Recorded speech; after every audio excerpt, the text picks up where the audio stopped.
গত কয়েকদিনের টানা বৃষ্টিতে বন্দর নগরী চট্টগ্রামের নিচু এলাকায় জলাবদ্ধতার সৃষ্টি হয়েছে। এতে চরম দুর্ভোগে নগরবাসী। সকাল থেকে রাস্তাঘাট হাঁটু থেকে কোমর সমান পানিতে ডুবে গেছে। জলাবদ্ধতার কারণে সকাল থেকে নগরীর বিভিন্ন সড়কে যান চলাচল ব্যাহত হচ্ছে। নগরীর বেশ কয়েকটি স্থানে মানুষকে নৌকা করে পারাপার হতে দেখা গেছে। নগরীর অধিকাংশ এলাকার সড়ক পানিতে তলিয়ে গেছে। নগরের বহদ্দার হাট, মুরাদপুর, মোহাম্মদপুর, সুলকবহর, বাদুরতলা, চকবাজার, বাকলিয়া, রাহাত্তারপুর, ডিসি মোড়, আগ্রাবাদের সড়কে যান চলাচল একেবারেই সীমিত।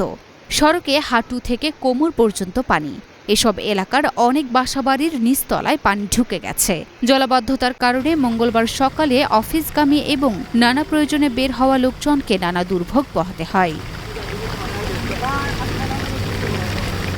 চট্টগ্রাম সহ আশেপাশের জেলায় বৃহস্পতিবার মধ্যরাত পর্যন্ত ভারী থেকে অতি ভারী বৃষ্টির আশঙ্কা রয়েছে। ফলে সাঙ্গু নদীতে ভয়াবহ পাহাড়ি ঢল নামার প্রবল আশঙ্কা করা যাচ্ছে। ভারী বৃষ্টিতে আগামী শুক্রবার পর্যন্ত উত্তর চট্টগ্রাম, রাঙ্গামাটি ও খাগড়াছড়ি জেলায় ভূমিধসের প্রবল ঝুঁকি রয়েছে। লুনা আফরোজ নিপা, ঢাকা পোস্ট।